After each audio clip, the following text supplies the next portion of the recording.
علیسا خان۔ علیسا خان کا تعلق ایک نواب خاندان سے ہے۔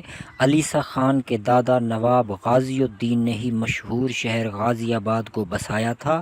علیسا خان کو کچھ عرصہ پہلے دلی میں سڑکوں پر ادھر ادھر گھومتے دیکھا گیا۔ علیسا خان عمران ہاشمی کے ساتھ فلم آئینہ میں کام کر چکی ہیں اور Bollywood movie my husband's wife میں بھی لیڈنگ رول ادا کر چکی ہیں۔ علیسا خان کے بوائے فرینڈ نے اس کی قابل اعتراض ویڈیو بنا کر سوشل میڈیا پہ اپلوڈ کی تو علیسا خان کے بڑے بھائی اور ماں نے اسے گھر سے نکال دیا اور وہ دلی کی سڑکوں پر بے یار و مددگار پھرنے لگی۔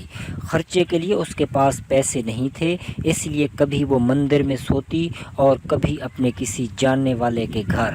مجھے تو گھر سے باہر نکال دیا، میرا کیریئر داؤ پہ لگ گیا۔ اس خستہ حالی کی صورت میں کئی کم ظرف لوگوں نے تھوڑے پیسوں کے عوض اس کا ناجائز فائدہ بھی اٹھایا۔ علیسا خان اکیلی اداکارہ نہیں ہے جو اس طرح کے حالات سے گزری ہو۔ اس سے پہلے بھی بالی ووڈ میں بہت سے ایسے سٹار گزرے ہیں جو اچانک عرش سے فرش تک جا پہنچے۔ کوئی پاگل خانے میں ملا تو کسی کی گمنامی میں موت ہو گئی، کوئی بھیک مانگتا ملا اور کوئی جسم فروشی کرتا پکڑا گیا۔ ان میں سے کچھ تو اتنی بری حالت میں ملے کہ لوگ ان کو پہچان بھی نہیں سکے۔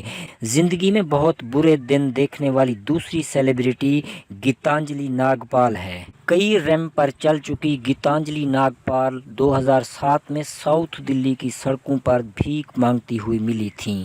مشہور ماڈل سے بھکاری بننے والی گیتانجلی ناگپال کو نشے کی لت نے ایسا جکڑا کہ وہ اپنی ضرورت پوری کرنے کے لیے اپنے آپ کو سستے داموں فروخت کرنے پر بھی مجبور ہو گئی۔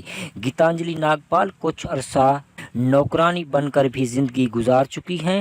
کبھی سشمیتا سین جیسی اداکارہ کے ساتھ کیٹ واک کر چکی گیتانجلی ایک بدحواس حالت میں فٹ پاتھ پر ملی اور پھر منظر عام سے غائب ہو گئی۔ متالی شرما۔ بمبئی پولیس نے کچھ عرصہ پہلے لوکھنڈ والا کی سڑکوں پر بھیک مانگتی اور چوری کرتی ایک 25 سالہ اداکارہ کو پکڑا۔ وہ بھیک مانگنے کے ساتھ ساتھ کاروں کے شیشے توڑ کر چوری کرتی تھی۔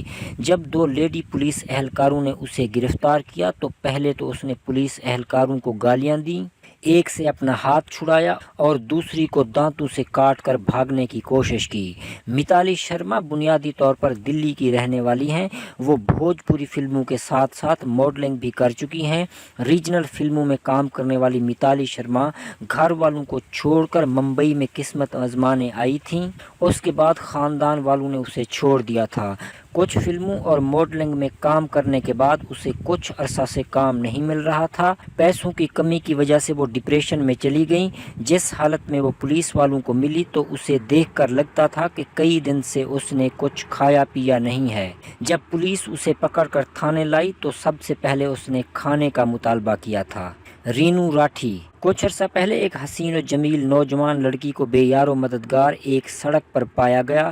وہ آنے جانے والوں سے مدد کی اپیل کر رہی تھی۔ وہ کیونکہ 1 سال پہلے تک ایک کامیاب ماڈل تھی اس لیے لوگوں نے پہچان لیا۔ رینو راٹھی نشے کی لت میں مبتلا تھی، اس لیے اپارٹمنٹ کے مالک نے اسے بلڈنگ سے نکال دیا تھا کیونکہ وہ بلڈنگ میں موجود دوسرے کرایہ دار مردوں کے کمروں میں گھس جاتی تھی اور تھوڑے سے پیسوں کے عوض اپنا جسم پیش کرتی تھی۔